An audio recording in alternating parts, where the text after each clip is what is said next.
All right, all right, all right. Happy New Year. Aloha kakahiaka, everyone. I'm your host, Peter K, and you are in the pregame show of the Aloha Friday Hawaii Real Estate Show. Welcome, everybody. Let's warm up this bad boy here.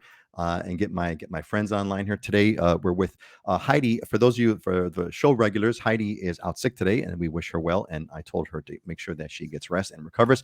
But I am here with my buds over here. We've got there we go. We got Dylan Nonaka here, who's actually on location in a cool spot, and we got Scott Dylan Nonaka from the Big On and Scott Startsman from Oahu. Dylan, why don't you warm us up over here? And I see a nice your background is you and Scott have competing backgrounds now. So what's going on, buddy? Yeah, I wish it was even lighting's always an issue, right? With like doing these shows, but I'm at a $7 million no reserve auction property. It's this amazing estate. It's got 11 bedrooms. It's like 8,000 square feet under the roof. It's insane. And so I'm sitting out on a little gazebo where they got like a little yoga and meditation area, and then the ocean's back there. You can't really see it because the lighting has blown it out, but you got this beautiful garden, and then there's coffee all around it. There's an infinity pool over here to this side. I mean, and then sweeping ocean views of the Kona coastline. So amazing spot. I'll be looking forward to seeing that because I'm sure you'll be featuring that on our Diamonds and Deals. Before we do that, we have to give a shout out here to Jim, our buddy Jim Stevenson. Welcome back, Jim. Jim threw a quick message on a half hour ago just to get his first position back. Jim, you have reclaimed. You have reclaimed your position as the first guy in line for our group. Welcome, Jim. Welcome back to the Ohana. And we got Chris Longley. Chris, aloha kakahiaka haole makahiki ho. Everybody, for those of you that don't know, haole makahiki ho is the Hawaiian word for Happy New Year. It'd be kind of good to get like an exact translation of what that means. Like makahiki is like the makahiki festivals, like a whole bunch of festivals. Ho is like do it again or cycle. Happy New Year. I don't know what how Oli means. I'd be interested. I don't know if anyone knows what that is. Joan Valentine, a alumni of the Islander Ohana. Happy New Year, everyone. Happy New Year, Joan. We are so glad you are here. This is so much. This is one of my favorite parts. Scott, we're going to get to you in a quick sec. This is my favorite part because I love kind of like the group all comes together again. The regulars. Tom's back. Aloha, everyone. Hope you had happy holidays. Yeah, had a fabulous Christmas, fabulous and glorious Christmas season. Patrick Gallagher, Happy New Year from Raleigh, North Carolina. All kinds of cool icons there. You're freezing your butt off, apparently. So, Scott, we're going down our line over here for our friends. Scott, to give us the how's things going on Oahu over there? You got a nice background. What's happening? Things are awesome. Yeah, There you go. it's a new year. I felt like it was like a month of rain, and we just kind of washed it all away. And now we got bright skies. Probably in the last 2 days, it was pretty heavy rain, but no, it's awesome. I got a new haircut. I got a new computer. We got a new year, new opportunities. The only thing that's not new is this Aloha shirt, and I may have to have Dylan send me one for next year. We'll start that for next year. That's what being of course, guys. We're not good gift givers or good gift kind of creative side. So that would have been a good one, Scott. Like one of us should like send the other guys Aloha shirts. Maybe we can kind of do that, but We can get the nah. embroidery, Aloha Friday show embroidery on it. There you go. Now we're talking. I got that cool shaka sign that one of our Islander Ohana alumni Kelly has put together for us, and we have of course Auntie Joyce who is with us. Feliz Ano Nuovo to all. Welcome, Auntie Joyce. Thank you so much for being here. And Kinaya, one of our earliest Islander alumni members. Greetings from Austin. How are things in Austin, Kinaya? We are looking forward to your visit back to the island soon. I had the pleasure of meeting Kinaya in person at one of our Islander Ohana meetups. Tom is back. Tom, Happy New Year, Tom. Been plowing and shoveling 6 inches of snow. High 30 low tonight. 18 degrees. We didn't move soon enough. It's all right, Tom. One more winter, buddy. You too will be here. You two will be living in paradise soon. Yeah, it's good fun, right? Scott mentioned the weather. It was kind of, oh, you know what? It's 10 o'clock. Why don't we get started? Just a perfect time. Let's roll into the show. I think we've all warmed up here correctly and properly. Say hello to a few more folks over here. There's Jessica. Hey, Jessica, welcome back. Jessica Morris, Jess and Wes. Islander Ohana alumni. We had a great time. We had a really cool thing. We got together at the Makapu Lighthouse. Makapu Lighthouse a couple of weeks ago was awesome. It was this fantastic moment we had. We saw a killer sun. We went up to on the way to Makapu Lighthouse. We went up the hill. There's like a first place, like a resting spot. We all stopped up there and gathered. And from that point, we saw this amazing sunset. And then just a few minutes later, we saw this amazing full moon rising. It was fantastic.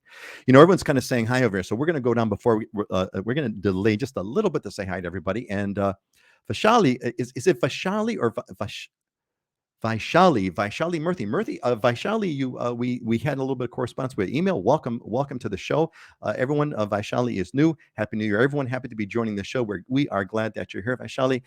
Patrick McKenna is back. Good evening from Germany. Hope things are going good in Germany. Patrick, it's great to see you again. Spencer from our hello from New York City. Welcome, Spencer. How's the weather out in New York City? How are you guys doing with COVID? And Kanaya says, just found out from Scott's email that my dream home in Ka'ava is pending for you. Is it pending for you, Kanaya? Oh no, pending. Kanaya, you know what that just means? That just means you just got to just do it again and get another one. That's what that means. Jim is back. Peter means happiness, joy, gladness, happiness, anything pleasant. Oh, very good. So Jim, thank you for Jim did the old Google search to do our Hawaiian word, and haoli. The Hawaiian word haoli is what that means: happiness, gladness, etc. So therefore, Happy New Year. Mark is back. Mark is also an alumni of the Islander Ohana. Aloha, everyone! Welcome back, man. This is like so much fun. I'm having just a blast saying hi to everybody. Bobby is back. Bobby, another alumni of the Islander Ohana. Aloha, guys. Bobby, where are you at, buddy? Give us a too bad I can't post one of your cool foodie photos. Bobby's here on the Big Island. We got his house in escrow. A little bit of delays due to appraisal issues. Yeah, but he'll be in homeowner here soon. Oh man, awesome! That's fantastic news. Glad to hear Bobby. Bobby was in our Islander cohort meetings. So it was great. Judy's back. Judy also is an alumni. It's like the whole family's showing up for New Year's. This is so great. I really enjoy this part. And the comments are still coming. So great. Everyone's here about the Happy New Year. So Sherry is back. Sherry, aloha and Happy New Year. Happy Sherry from California just came back from the Big Island. Sherry, how was the Big Island? What did you think of it? What was your favorite place? And there's Kelly Hobby, who was the one that the artist behind the Shaka logo. Welcome back, Holly, also a Islander Ohana alumni. And Jim, no Google, I'm learning Hawaiian. Awesome, man, Jim, I am impressed. I need to hear your Hawaiian next time, buddy. That's going to be your graduation exercise. All right, look, I got to get going over here for guys. Travis, aloha, lived on Oahu for 4 years, looking to retire on the Big Island in 9 years. Well, Travis, you're in the right place because you're hanging out with the best of the best over here. My good friends Dylan who's on the Big Island right now, and Scott, who's on Oahu. All right, let's get this party started over here. I got some fun news to kind of share with you all. So let's roll over here. Okay, so first of all, Happy New Year, everybody. This is our first show of the new year, and I'm totally stoked that everybody's here. A couple of fun things going on. So Maui has, if you're going to be going to Maui and you're going to be going to indoor restaurants, you got to have your booster shot. So the Maui County will require people eligible for booster shots to get them to be considered fully vaccinated. So in Maui, if you're going indoors or there's a fully vaccinated requirement, you got to have your booster shot. So that means you got to plan your trip, just like, I mean, no matter where you're going these days, you got to plan your trip, right? I mean, my wife and I were thinking about going on a cruise, and then we got all the stuff about cruises that are put on hold and not going on. It's a mess. Speaking of cruises, cruises may be returning to Hawaii. It looks like it's a signal. Hasn't started yet, but the Hawaii Department of Transportation has signed port agreements with cruise liners with new rules of COVID and all that kind of stuff. So it's a sign. Cruise ships ain't lining up just yet, but it's a sign. By the way, the Hawaii cruise, I've done it several times. It's really awesome. It is phenomenal. You get on a 7-day cruise. You go to all the islands. You do activities. There's great activities on each of the islands. It's a fantastic trip, and it's got the most amazing a lava view. They bring you with this. You're at this ginormous cruise ship, and we came, fairly close to where active lava was pouring into the ocean. It was absolutely amazing because the water's pretty deep off of there. Okay, Honolulu, we're getting, if you look at the graph over here, let me pull this up here. So you look at the graph over here, gang. We too are getting whacked by COVID. It's just insane the numbers compared to previous numbers of cases. So you look at the tail end of that graph on top here, the number of cases, and it's like spiking big time. It's like we're hitting, like, I think yesterday we had like 4,000 cases, which if you look at historically, that's just an insane number. Thankfully, though, we'll see so far, but like everywhere else around the world, that doesn't seem that hospital cases and fatalities are falling. Thank goodness. That being said, Honolulu did put on a cap. I don't know if this is going to affect many things, but it's a cap. If there is an event of over 1,000 people, they're bringing it down to a 50% capacity.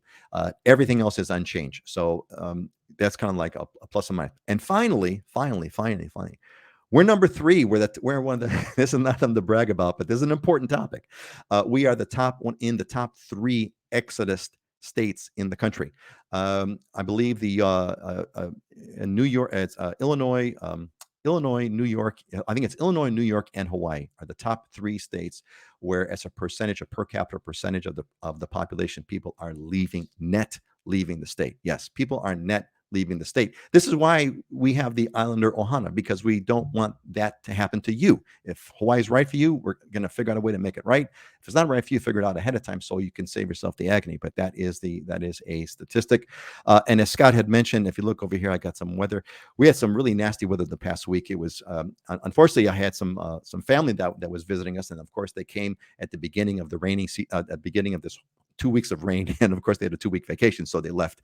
But they were good troopers. They managed to get themselves out anyway. So, all right, everybody. So that's the quick update. So why don't we do? You know what? Let's kind of blend a couple of things in here. Well, first of all, is there any kind of? There's an important real estate topic that we're going to bring up, and we're going to talk about that. But before we do that, is there any kind of news that you guys want to bring in? Non-real estate news, Dylan. Why don't we go clockwise? Let's go, Dylan, and then Scott. Any real estate news? No, non-real estate news you have that's happened over the past few weeks that's notable, Big Island and then Oahu. Dylan, go ahead. Yeah, the biggest news was the storm. I mean, that was something that caused island-wide, there was a lot of issues, but in Kona in particular, because I always brag on the show, we have like the best weather in the whole world, and so we don't ever get really windy weather in Kona. But when those winds came through, because we don't have normal windy weather, there's massive damage. So trees fell all over the place, telephone poles went down. There was a lot of destruction after a couple of days of wind.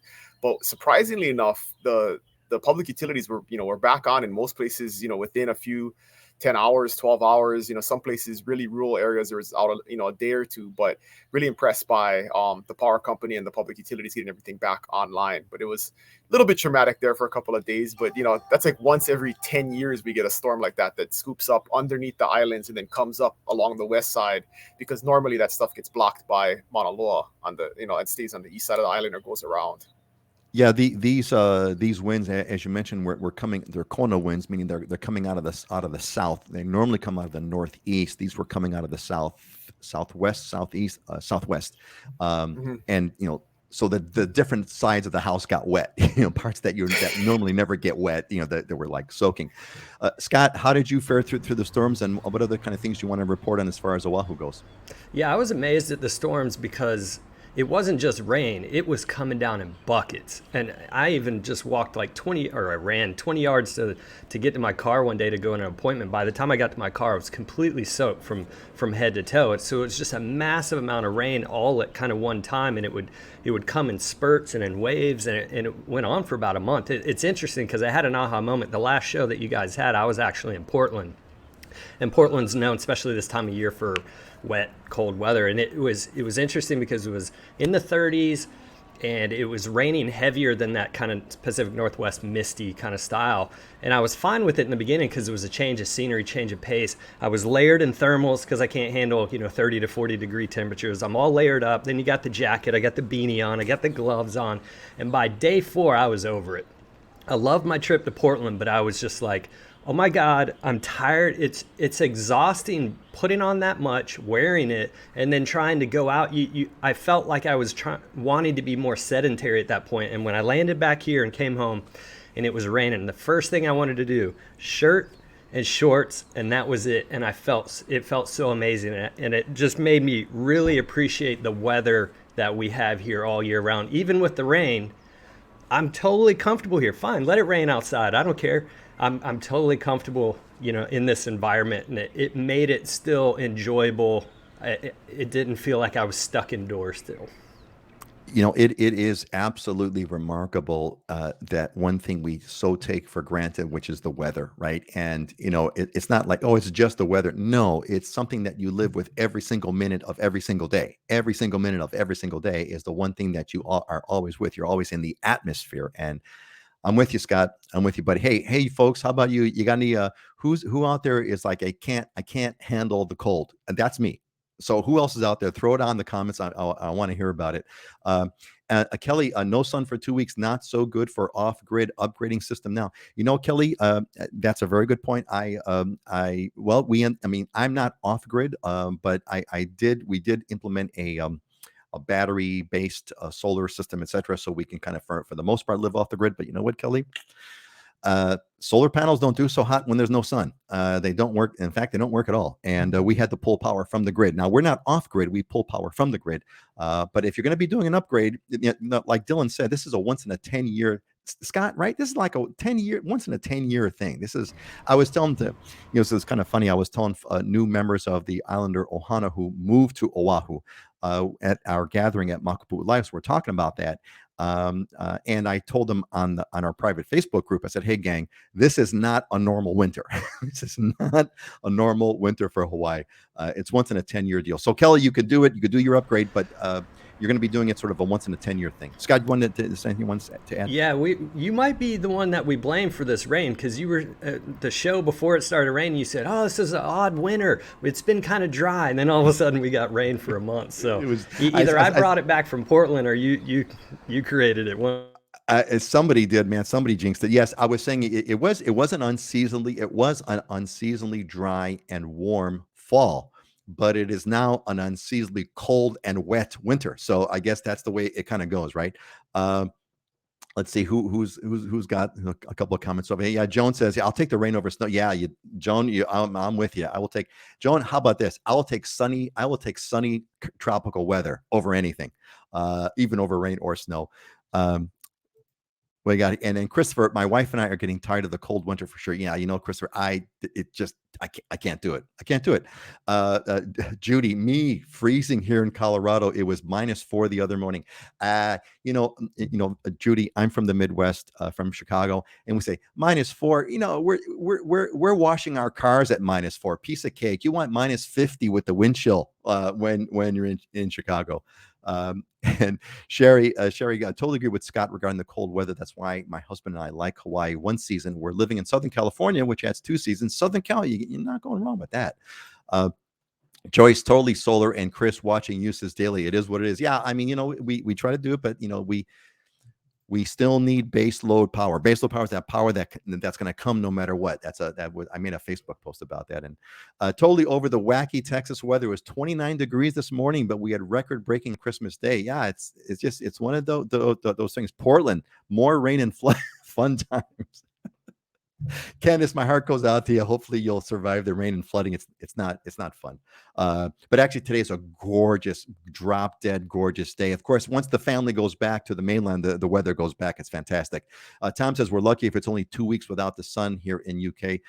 Yeah, well, there you go, buddy. I think there you go. My car doors got frozen shut. Okay, Judy, I think, yeah, that's I had one time, Judy, when it was so cold that my engine wouldn't turn over, and it was not because my battery was dead or weak. The battery was fine, but because the oil had frozen over. I was using kind of a higher viscosity oil. The oil had frozen over, and the motor was not turning over.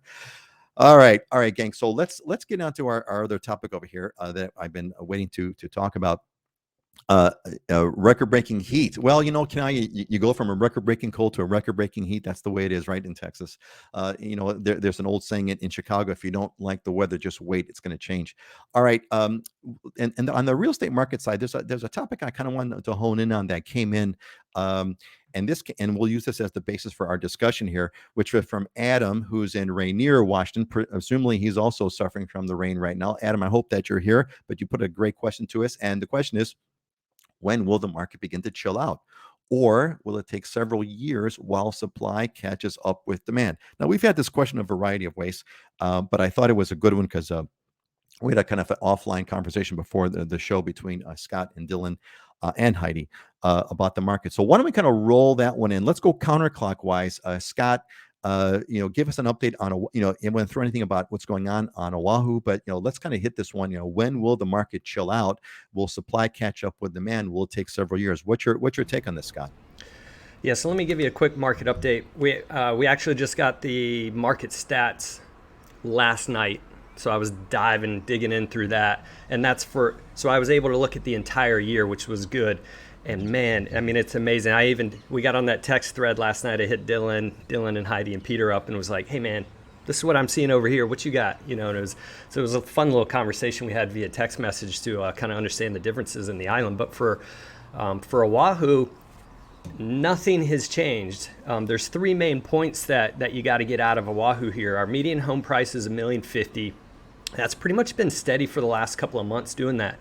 Condo prices are at median prices about $485,000. But the three big things are there's record low inventory. There's still a lot of buyers in the market. So heavy demand, low supply, and the speed of sale is at record pace too. So they're moving quickly, which is, 2 out of 3 homes are selling for more than the list price. 4 out of 10 condos are selling for more than the list price. So the main thing you got to understand here is if you're a seller, great time to sell. Call me up. Let's talk strategy, because you'll do really well in this market. If you're a buyer, you better be prepared. You need to get your ducks in a row. You need to have a strategy, especially in this market, and be working with the right people. Expect competition. Expect that you're probably going to have to be paying over market price, and keep an eye on interest rates because they're starting to creep up. But the crazy thing is we were trending at number of active listings for homes at around 430 to 450. The holiday months dried that up even more. I think we're at like 315 homes actively on the market right now. Now that's going to speed up now that we get in the new year, but that's ridiculously low. It's half what we were at the height of the last market in 2006. So there's just very little inventory and a lot of buyers in the market. I mean, that number, Dylan's going to give us some real context of that number of 300, really going to help us out with it. But just think about this. At just a armchair, clueless guy level like me, 300 listings. I mean, there's 300 homes for sale in an urban area of 1 million people. Mm-hmm. 1 million people, 300. That's the context. Dylan, give us the some more context, and how do you respond to that question that when will the market chill out? So now what's going to be interesting before Dylan is going to be how the interest rates are going to curb that back, right? Because interest rates by definition will be raising prices. But anyway, so Dylan, what's going on the Big Island, and what's your take on when the market's going to chill? What's been happening? Same as everywhere else. It is not chilling out at all. But for context, this is interesting, right? Less than 400 homes on Oahu available. There are 406 homes, give or take, around 400 any given day on the Big Island. So we have more homes on the Big Island with 20% the population that Oahu has, and so it's crazy for us, but it's even crazier to think about that, putting that into perspective with Oahu. We only have 54 condos on the market right now, and that's usually in the 300 range. And so context-wise, there's usually over 1,000 homes on the market. So we're extremely low inventory. That has continued. We saw at the latter part of last year, inventory go up a little bit, but it's pretty much bumped up a little bit and then stayed kind of around 400, 450 for homes any given time. And those include a lot of, we have our funky market in Kona, the rural areas where there are unpermitted homes and things like that. So that's not even really representative of like actual homes. And then there's also, we have that super high-end luxury market where you're talking like 5 million plus, and a big chunk of those, 25 of those homes are in that market. So the regular home market is extremely constrained. On any given day in the Kona market, there's less than 10, sometimes there's 6 homes on the market that are under $1 million. So I don't know when, we were talking about supply catching up with demand. The only real supply we have on the Big Island anyway is resale, right? We have very little new development outside of the luxury market. And so the only way you're going to have more supply is if more people start putting their homes on the market. And if people don't decide not to do that, and they're just going to sit in their homes and they don't want to move, I don't know when that supply catches back up. And we're so far behind right now. It literally could take years, unless there's some crazy catastrophe in the economy or something, which nobody can predict. But under normal circumstances, going forward, I don't see any end in sight right now. So here's the funny part. Here's the in your on your catastrophe thing. I was just talking like about a this. plague. Like a plague. If there's a plague, Like a plague, you mean like a crazy virus that makes everybody sick and like shuts down the whole economy, or like around the world, and everything comes to a grinding halt? Then no, that's the part. See, that's the part. Yeah. The part is that, and there's a story here that Hawaii is reporting that they're going to have record tax receipts, like something $8 billion in tax receipts or something like that. The most they've ever gotten. It's projected for 2022. And my point was like, man, if we could bounce back that fast after basically an asteroid hitting the planet, essentially, right, with this thing, Dylan, I don't think that it can. A catastrophic world event. I mean, this is really bringing up something very interesting, right? This is really bringing up a very interesting aspect about perhaps Hawaii, but it's been going on the mainland too. I don't know, Scott. I mean, what do you think? I mean, here the interest rates going up is going to have some effect. It's going to have some effect. It's going to maybe taper off pricing. Go ahead, Scott. Here's the problem with that in the short run, and here's where I see this. And Dylan's mentioned this before, and we're all on the same mindset of this. Is like, if the state is not going to allow more development, to open up more development lands, because I think, if Dylan can correct me on this, but I think you mentioned it's like 5% of the state's land is actually developed, and a lot of it is preservation conservation land that's untouchable. So we either have to open up more new construction supply, or we have that resale issue. So we have a supply demand issue. We're either going to have to increase the supply, which that's not, you got to do it by a ton for the demand that's here, or something has the effect of demand side. Interest rates will do it. But what my thought is, and I'm seeing this, I had 7 buyer appointments last week. I have 4 this week, which is not normal for this time of the year. Usually it's a little slower. I think people are going to see, one, prices have gone up. They're going to continue to go up. I expect them to go up 20% this year because of where we are on the inventory side. Oh, and interest rates are going to go up too. I better get in now. So I actually think the interest rates moving up will force more people to move in now rather than wait. I see what you're saying. At least in the short run, right? In the short run, the threat, in other words, the threat of interest rates going up is like, boy, if you're going to buy now, you better do it. You're going to get a double whammy. Prices are going to be higher. Your interest rate's going to be higher if you wait. And if you're getting a mortgage, it's going to cost you more in the monthly payment. And people buy based on the monthly payment. They buy based on cash flow. That's a really good point. It's almost like, basically what I'm getting out of this is that the threat, so to speak, or the forecast. Well, the market is already pricing in the increase in interest rates. You saw that with the sell-off. Is basically telling everyone, hey, look, prices are guaranteed to go up. They're guaranteed. It's guaranteed to be more expensive for you to own that home. Guaranteed. So you're going to have to make a decision.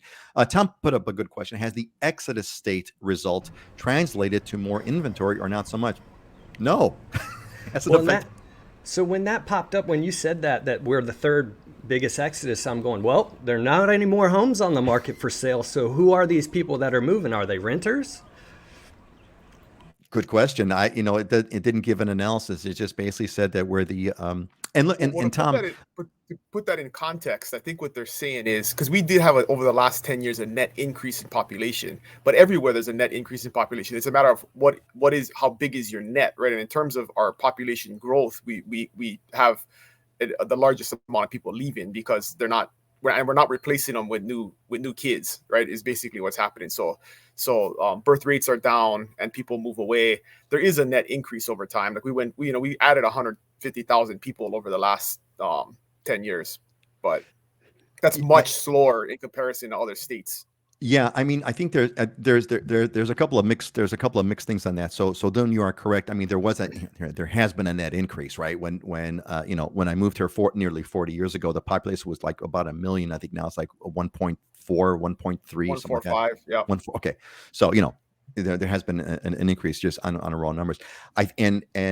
However, in the last few years, not like, I think the last 3 years or something, we've had a net population drop, which is the first time it's ever occurred. But that's very, very, very, very recent.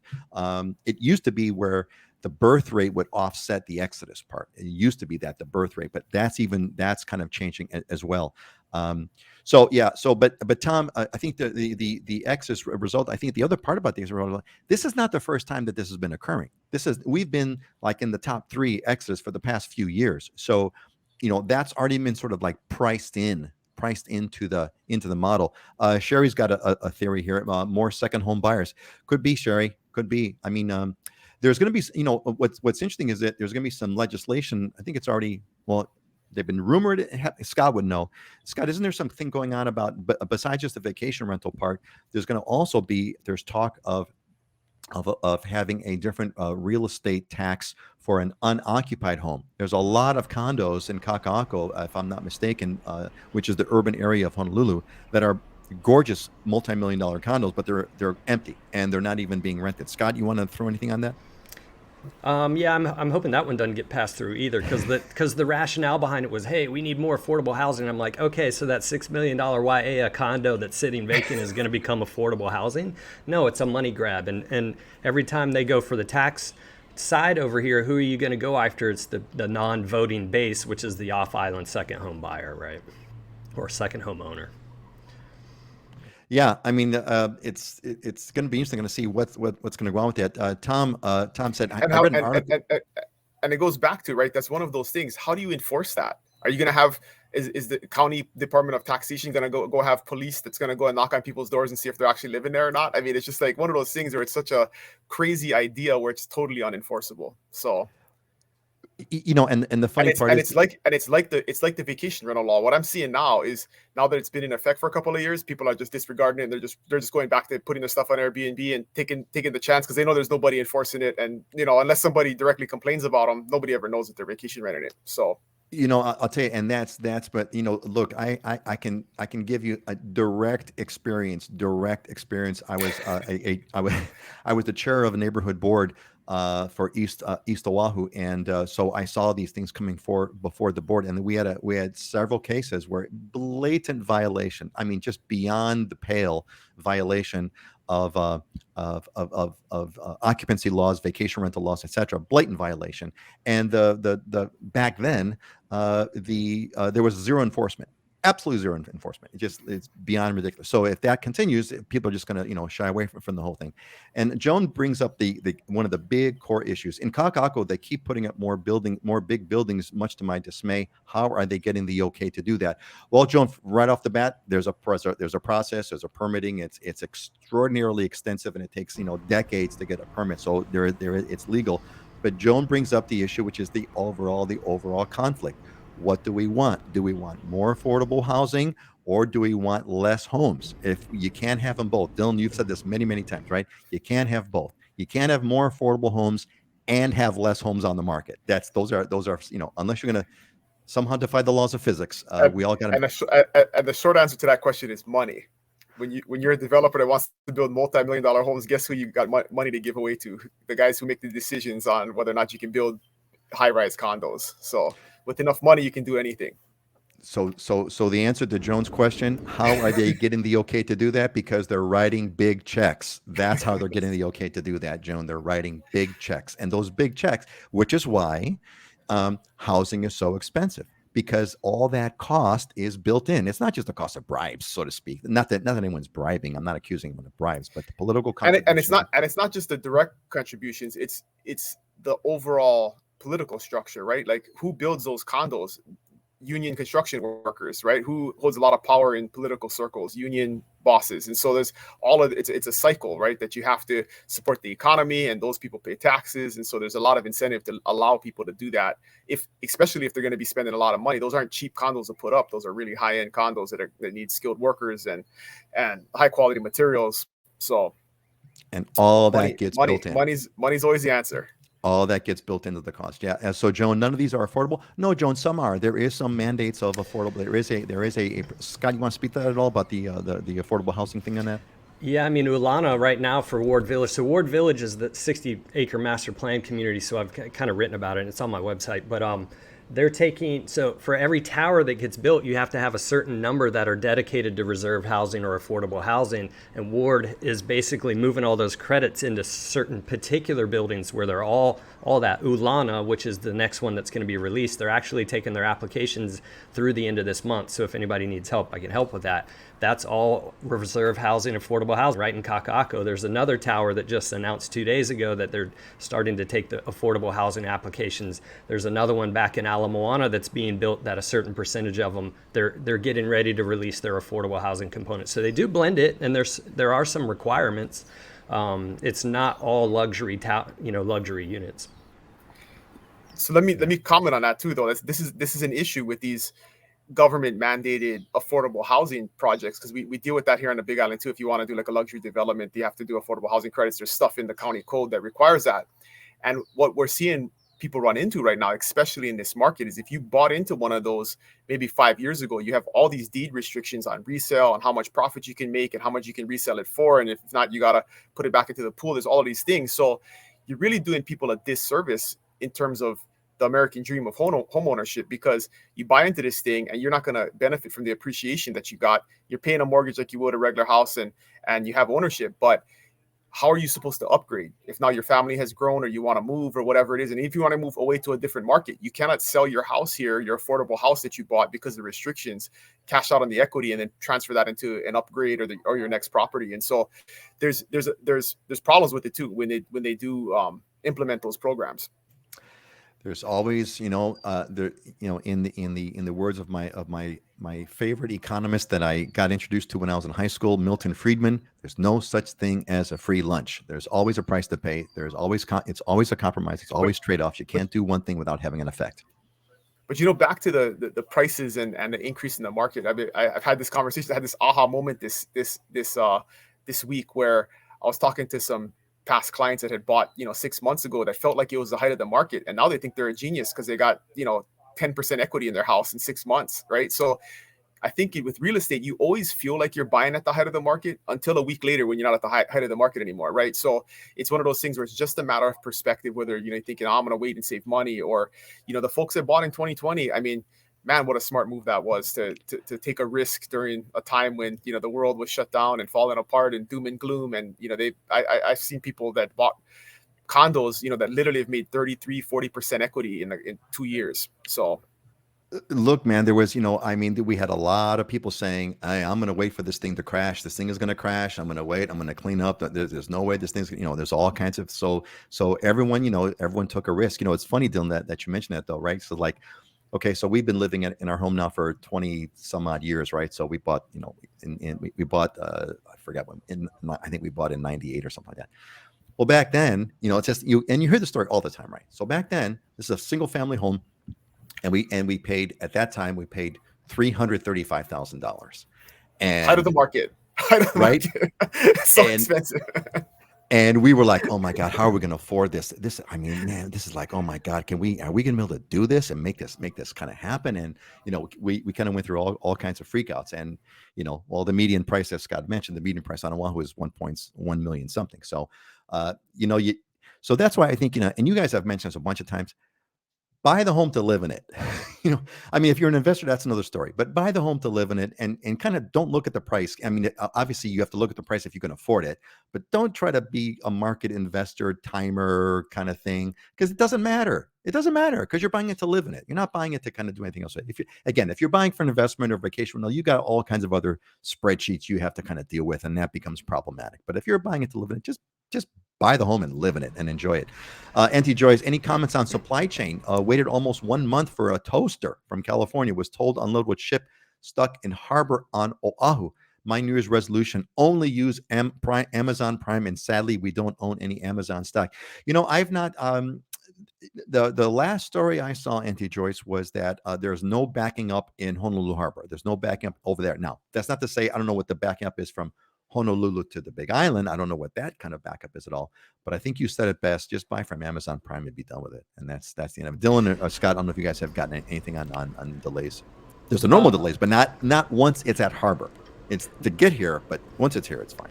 Yeah, I haven't really dealt too much with delays other than, but I did have someone that reached out to me the other day who's actually was being transferred by Amazon over here for the new distribution center that they're building out by the airport. So I was interesting that, okay, they're already moving employees in some kind of fashion for this project that they're building that's going to be a huge distribution center. So it's going to it'll get even better for people in Hawaii. We don't have to wait 2 days at that point, 2, 3 days. Yeah, Jessica, we've been following Jessica's furniture odyssey. She's been here. They've been here for how long has it been now, Jess? It's been for a while. Anyway, they just got another piece of furniture. She was sending us photos. It was kind of cute. She was sending us photos when they had first moved into their place. They were living on patio furniture, which was kind of fun. Just got another piece of furniture, but have 3 more we bought in August that got pushed back to March. There you go. Since June. Okay, so you've had your 6-month anniversary. Good. God bless. Ray threw a comment here. We bought a resort zone condo in Waikiki and closed July 2020. Awesome, Ray. Scary at the time due to COVID, but exactly what Dylan said. Great move a year and a half later. Yeah, in hindsight, right, Ray? In hindsight, I was like, oh yeah, like Dylan says, I was a genius.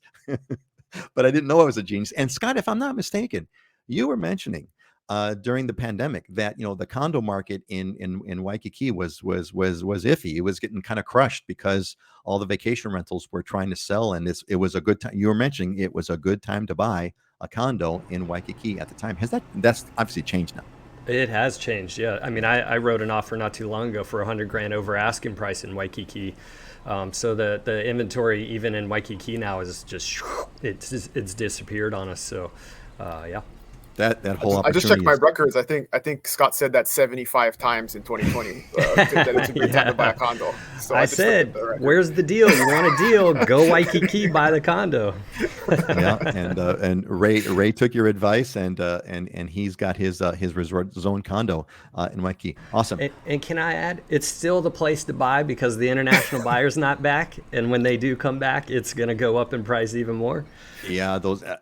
It's really going to be. There's a lot of interesting parts about this whole. So it's a fun thing. But again, if you kind of stick with the fundamentals, work with some experts like Dylan, like Scott, and get your thing, you can kind of set up the right way. All right, let's move on. Going to take a quick station break over here. So if you're here and you're joining us, I'm glad that you're here. If you haven't already, if you've not gotten this invite from the newsletter from livinginhawaii.com, make sure you go to livinginhawaii.com. A thing's going to pop up after you're there for a few seconds, or click on the subscribe and put your email on the list. Make sure you get on the newsletter. We send out new content every week.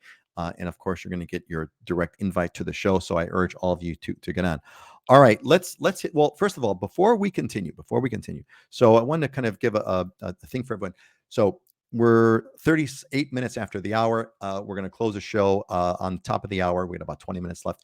If you got any questions, anything you want to know, whatever it is, whatever question or comment you got, put it in the comments now so we can kind of get to it. We're going to take your questions first. If there's anything else you'd like to ask, just this is the time. We got to move on. I've got a couple of slides. We got some stuff that we want to go over, but I just want to give everybody a quick station notification. Put your comments in now if you want us to get to them. All right, let's hit our big topic here. So here's one that came in. I think it's kind of interesting to discuss.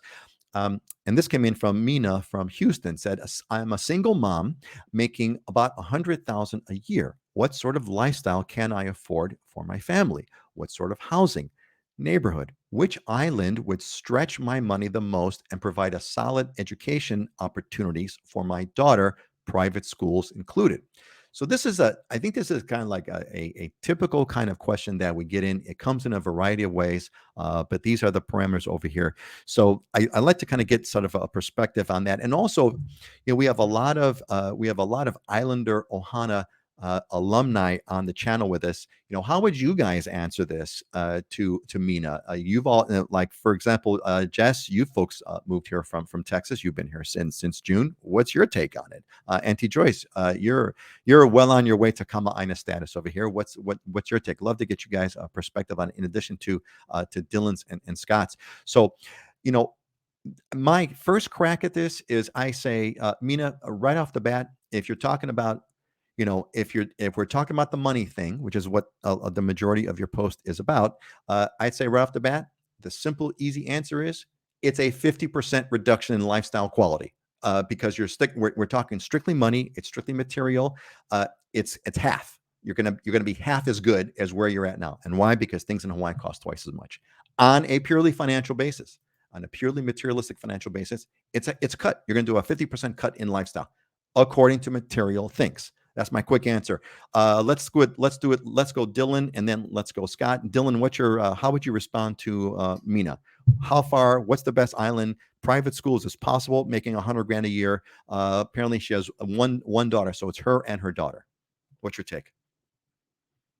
Yeah, one island is hard because it depends on where you live on the island. I mean, if you live on the Big Island, you can buy cheap, right? You can buy a $200,000 or $300,000 house, but you can also buy a $3 million house. So it kind of depends on where you want to be. There's not a lot of private school opportunities, but I think if you're just going to average things out, or you talk about private school, that's going to be $30,000 a year, probably at least, right? So you can take that off the top. Housing wise, you're talking $30,000 to $40,000 a year for housing, whether you're paying a mortgage or you're paying rent. So there's, now you're $60,000 to $70,000 into it. So let me stop you right there. You're $60,000 or $70,000 into it, and if you're making $100,000, if you take out taxes, you're left with 70. So you're at zero right now, and you've just paid for it. All you paid for is a private school and a roof over your head. No groceries, no gas, no transportation. Sorry, go ahead then. I'm done. There you go. That's the easy math. So I mean, and I don't mean to make fun of this. I'm not. But it's just funny when you kind of do all that, right? So think of it this way, folks. You're earning $100,000 a year, right? It's you and your daughter. You're earning $100,000 a year. If you got private school and a reasonable home to live in, that's it right there. That's as far as $100,000 goes. We're not talking groceries, car, nothing. Just so in a sense, Mina, which is kind of crazy, $100,000 is almost like a poverty life, almost. Right? It's very hard. I mean, in general, it's very hard to live off of a single regular income. And 100,000 may seem like a lot, but that's kind of a regular income here. And we see that, I see that anecdotally all the time with like my wife's young teacher friends. They move here to live the dream and live in Hawaii, and they might make 55,000, 60,000 a year, but they don't last very long because you can never, you have to be renting a room with a roommate, or renting a downstairs unit, so you can't get a house of your own. Really, you're priced out to ever buy anything. And so even if you have a pretty good career and a solid job, it's really hard to make it here on a single income. I think as soon as you throw in, thank you, Sherry. Sherry says, Waimea, Big Island may be good for you in good school. Great. Waimea's got one of the best schools, but like Dylan says, you're looking at $30,000 a year if you can get in. And any house in Waimea is $1 million plus right now. And any house in Waimea is $1 million plus. So yep. Maybe, you might be able to rent a closet, and that's about that. And not to make fun of this, but this is just the reality of the situation. Scott, what's your, how do you respond to Mina's question? Yeah, I think the biggest complexity here is the private school component because it is so expensive. Oahu has some of the best private schools, but like Dylan said, you're roughly around 30,000 for every one of those, 25 to plus, right? So if you don't have to go to the private school, I think it's much more doable depending on your lifestyle. From a rental standpoint, let me just break this down for a second. $100,000 a year is $8,500 a month, roughly. If you're going to rent, how they would qualify a renter is 30% of what that income is coming in. So you're looking at $2,500, $2,700 a month, and that you would qualify for a rental. And that's doable. You can get a 2-bedroom, 1-bath condo. You can get a smaller, older home. And that 2-bedroom, 1-bath condo, I mean, you can even get that in Diamond Head. You can get that in some nice areas, Makiki, Punch Bowl, easily. So it's doable. And then, but that's going to take the bulk of the cost right there, that component. And Heidi had mentioned this on a past episode. Your lifestyle, what you spend on your lifestyle component changes here. We've all discussed this. You're not buying the winter clothes. You're not having as much storage. The transportation's more affordable. A lot of the things you do are free because they're outdoor and nature based and things. So yes, it's a lifestyle adjustment, like you said, Peter. If you're trying to buy a home, it's going to cost you more. It's probably going to take half that income to be able to get into a quality place that you want, 2-bedroom and more. Yeah, I think it's the private, like you said, Scott. I think the answer to Mina is, Mina, you're going to have to give a private school. You as we kind of show you the numbers, just kind of back of the napkin kind of numbers. And is it number one? Is it a $100K net, or is it a $100K gross? That makes a big difference because I don't know what the tax rates are in Texas, but I know that the income tax rates in Hawaii are among the highest in the country. So you're going to be dishing out for that. but yeah, I think private school's out. Essentially, if you kind of want to do the 100K lifestyle, is private schools out. Kinaya has kicked in. Public school is going to be our reality unless we hit the lottery. We'll supplement their education through everyday life, and I think that's the thing, Kinaya. I mean, that's what we're seeing a lot of actually these days. A lot of parents are doing the homeschool thing. Dylan, go ahead. Yeah, I want to address the public school thing because I mean, I think there must I don't research the public schools in Hawaii online, but there must be a lot of bad stuff online because I get this question all the time. I just met with one of the watchers of the show who was here, kind of doing a scouting trip to see if they want to make the move, and they had a lot of concerns about the public schools. And I don't. I mean, my kids go to public school. My wife's a public school teacher. Are they great? Maybe not, but I mean, they're not terrible. And really, it comes down to the family, right? I mean, if your parents take school seriously, the kids will take school seriously. If there's accountability, the kids will learn, and you can put them in AP programs. There's all kinds of great programs right now where in high school you can graduate with an associate's degree and go right into your 2 years of college and get your bachelor's. I mean, there's all kinds of really good things in public school. So I wouldn't be afraid of it necessarily or discount it, but I think what you read online is probably not representative of what the public school system actually looks like. Do we have schools that are rough? Absolutely. But in most cases, the school reflects the demographics of the community that are there. So if you live in a nicer community, the schools are going to be better. Kids that are going to go in there are going to be from a different socioeconomic class. So yeah, I wouldn't discount our public schools at all. We have tons of kids that achieve amazing things every year that come out of our public schools. And so it's not like this feeling crazy system. Yeah, I think that. Thank you, Dylan, for giving us that sort of dose of reality. I think to put it in other words, your actual mileage may vary, right? Your actual mileage may vary. There's a lot of factors. It's not a universal thing. Look, one of my daughters. I mean, I put both of my daughters mostly through private school, but my younger daughter, she didn't like the private school experience in high school. We went to 2 different public high schools, and very, very different experiences in those 2 high schools. Very, very, very different. Night and day. One was great, one was not so great, but it wasn't necessarily the school's issue. Anyway, Kinaya threw a quick comment here. Public schools in Hawaii are ranked higher than Texas. Well, there you go. So Kinaya, if you're in public school in Texas and you're moving to Hawaii, you're technically getting a little bit of an upgrade. And Auntie Joyce kicks in as an auntie to Dylan and Monica's boys. That's Monica is Dylan's wife. I can attest to the fact that the boys are really well-rounded and very bright. Auntie Joyce, I would expect nothing less from Dylan's kids. I just would expect nothing less from Dylan's kids. Okay, we have a. Go ahead, Scott. One last thing I've had, and I think this is a part of the planning and the preparation. If you're looking at moving over here, the question is, what are the schools like? Are they good? I've had several people that have come over here on I don't want to say house hunting trip, kind of get familiar trip where they take some time and they go and they walk the schools, they talk to people, they interview people so that they can see if they're comfortable with those schools or not. And that is on the public school side. So if there are questions, do your due diligence. All right. Yeah, that's what it's all about. I mean, we have a thing in the Islander Ohana through the what we call the Hawaii Transformation Program, a structured program. This is we have in fact, our next cohort starts next week. We have a cohort of like 15 people that go through this process. It's a structured process. We meet every other week. And one of the things that we talk about is, I call it the unvacation. You take an unvacation to Hawaii. It's not a vacation, it's an unvacation where you have to kind of simulate the reality of it. And that's one of the things that we do. Yeah, so I think this is a really interesting piece, is that there's on a strictly financial basis, 100K, just strictly talking numbers, you have to drop private school, go to public school, therefore do your research.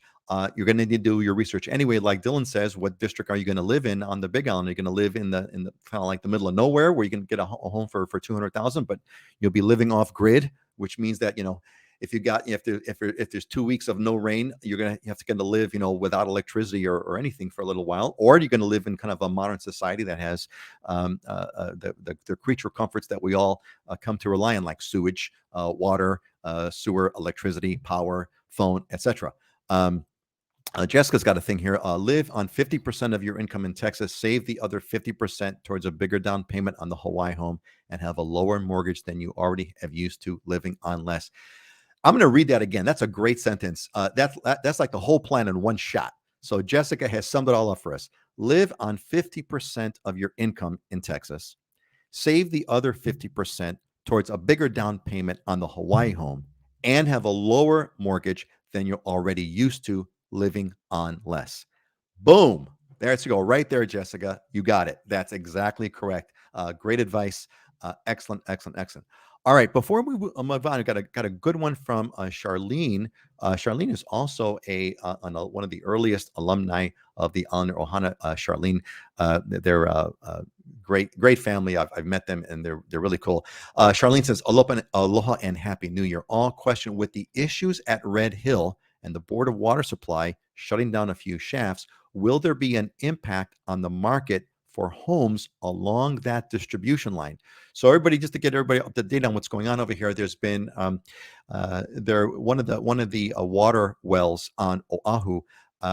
There's some concern. The Navy has fuel tanks nearby, and it is suspected that there's been some leakage of the fuel into the water supply. Now, this has shown up in a bunch of homes on a military base. So a bunch of homes on the Navy military base have been literally shut down. And there's been some other places on the military base that have been shut down due to tainted water. So there is some concern, big concern. There's all kinds of things going on back and forth. For example, the Hawaii Department of Health has asked the Navy to basically pull all the fuel out of those tanks. And there's some back and forth going on with that. So there is some concern. The Board of Water Supply has stopped pumping water from wells that are near that area. So all these things have occurred. I think the question that Charlene's got is, is that going to affect the market for homes along that distribution line? Scott, what have you heard about this? I mean, you basically said it. It's only affecting the military housing right now. There hasn't been any on the public side that I know, that I'm aware of. So there isn't an effect at this point.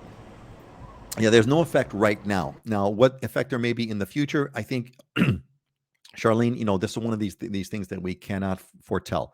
That well, fundamentally, that water table there supplies a water, if I'm not mistaken, to like 3/4 of the island. So it ain't if that thing gets shut down, like really, really shut down, like totally shut down, where we don't pull any water from that area, we're all screwed. We're all screwed. We're going to live with Dylan. Yeah, we're gonna go live with Dylan, pull his water. No, I mean it's gonna be. We got plenty of water. We got plenty of clean water over here. And gang, look, I'm sorry. I take that back. I say, we're screwed. That's overly sensationalistic. I'm going to take that back. It's going to have a potentially large effect. I don't think it's going to be that bad, but we don't know what it's going to be. We don't know at this point, right? We cannot say with certainty what's going to happen in the future.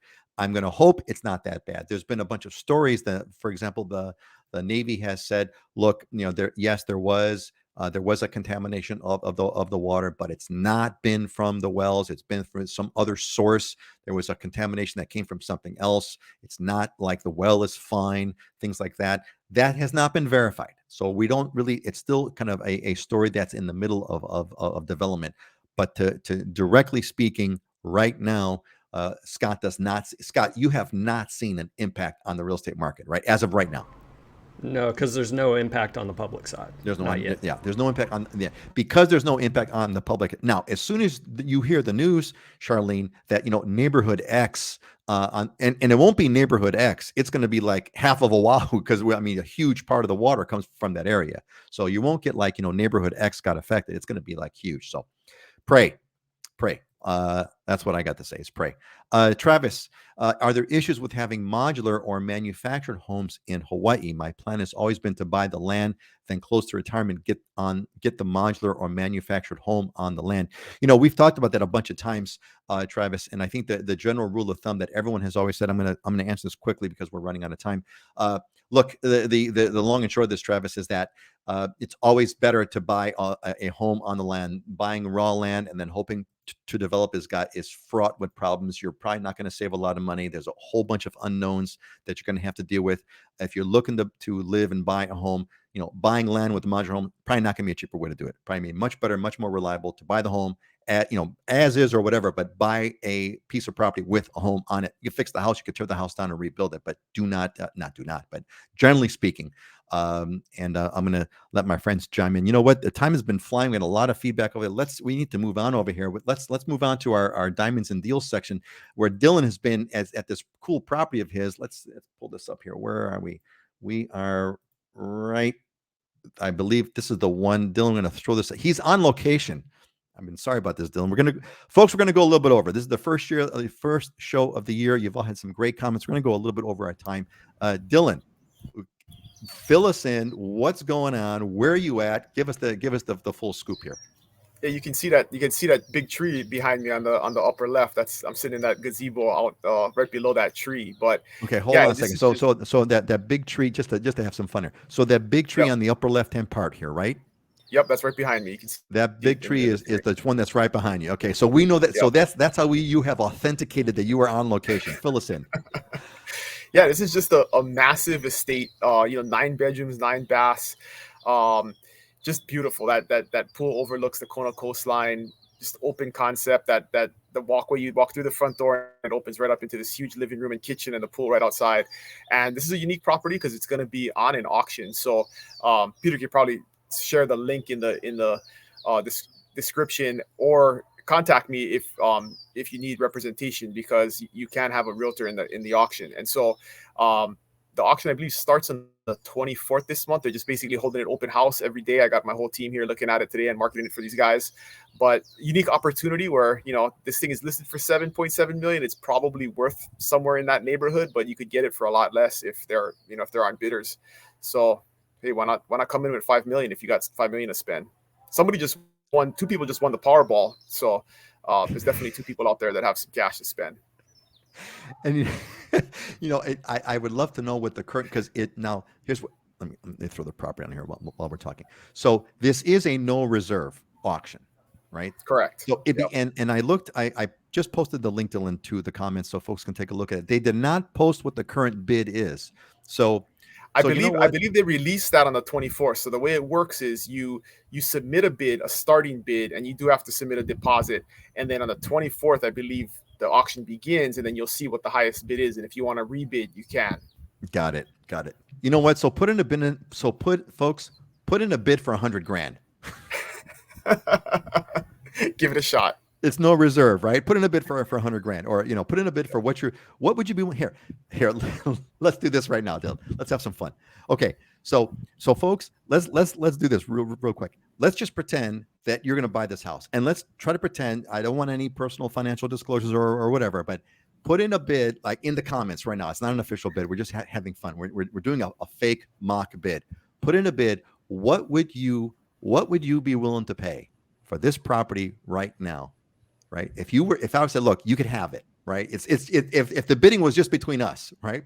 Put in a number that, you could kind of make work, right? A number that you could make work. Put the number in. Let's see how high we could get the bidding. That's fun. Dylan, is there anything else you want to tell us about this property? It's amazing. No, that's it. There's plenty of information online if you're interested. But okay. These are unique opportunities. People are looking for like the foreclosure opportunity or the short sale opportunity, which is not a lot of right now. And even if there are, it's very easily get outbid by somebody, with cash. But these are opportunities to get a deal, because you never know, right? I mean, there's not a lot of demand for these type of properties. I mean, there's not a lot of people looking for a 9-bedroom estate, but it's an opportunity for a good deal. Okay, well, we got our first bid at 1.5, which quickly got outbid by Kinaya at 3. So we're at 3. Kinaya, put it in, man. If you guys can do it, go for it. You never know. There's sometimes these auctions, you never know what happens. I do believe you got to have 100,000 liquid to put the deposit down. That's refundable if you don't win, but you do have to put 100,000 into escrow to have your bid considered. Put $100,000 into escrow and get a $7 million property for $3 million, and then you can flip it and sell it for $5 and make a bundle. Auntie Joyce is correct. I bet you this thing is $2,000 or $3,000 a month in landscaping. Oh my God, the maintenance has got to be insane. Insane. Yeah. Kinaya, having to kidnap your rich brother-in-law, small price to pay. Small price to pay. Patrick says 5. Patrick, do it, man. Maybe do it.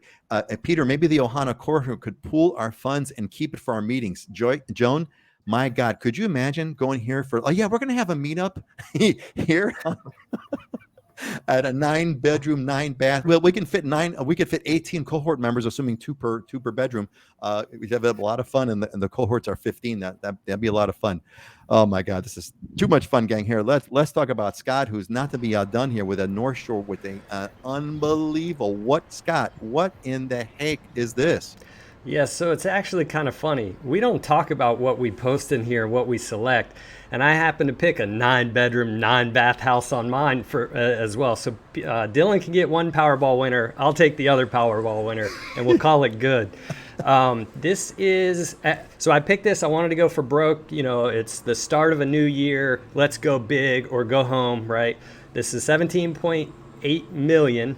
We actually sold this estate back in 2005, and it's now back on the market for sale. Somebody else has it listed, but this is an iconic property. It's the Sullivan Estate on the North Shore. If you're familiar with the North Shore, it overlooks that Miracle 7-mile area. You're up above Pupukea, right on the edge, but it's over 5 acres of land.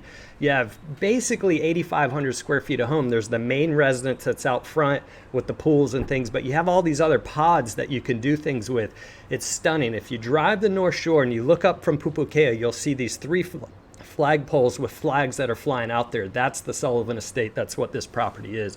But it's just incredible when you get out there on that pool deck area and you look, you can see all the way down to Cayena Point. And because sound travels up, when the waves are pumping and you're looking right down on Pipe and Sunset and Waimea, all the noise and the sound and all that sea spray that comes up in the air is just, it's stunning, but yet very quiet, very private, but quite the compound. So maybe we buy Dylan's for the cohort and this win, and we just go back and forth.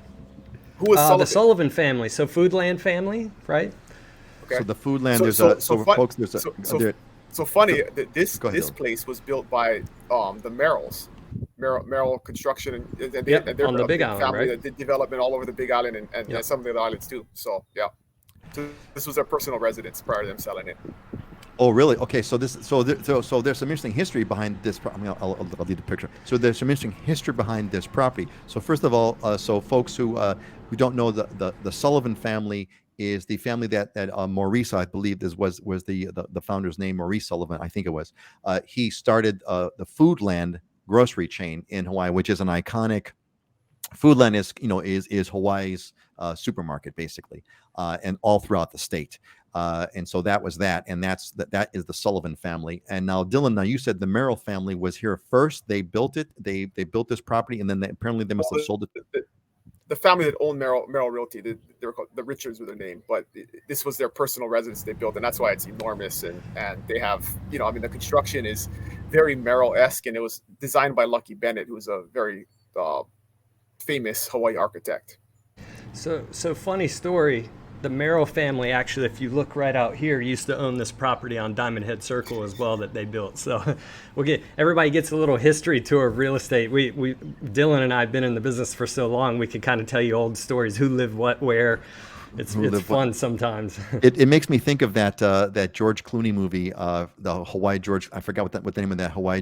Quick trivia: what's the Hawaii George Clooney movie? Descendants. Thank you. Yeah.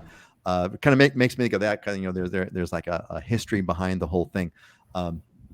Auntie Joyce says, wishing you all a sunny, safe, and happy 2 weeks. Until next time. Yes, Auntie Joyce, we will see you next time. And Lynn Walker says, thanks everyone. Have a great weekend. Yeah, gang, good fun. We're going to bring this one to a close over here with some of our closing thoughts. Why don't we do Scott and then Dylan, and then I'll find us a closing thought. Scott, give us your closing thought for this week.